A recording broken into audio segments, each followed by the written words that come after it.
กำลังเฮ็ดกับเขาครับพัดหน่อไม้ฝรั่งหลายอย่างครับผม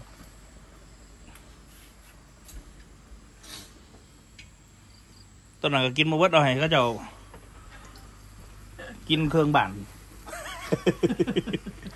เอามาหลายวันเฮ็ดบุญนี่เลย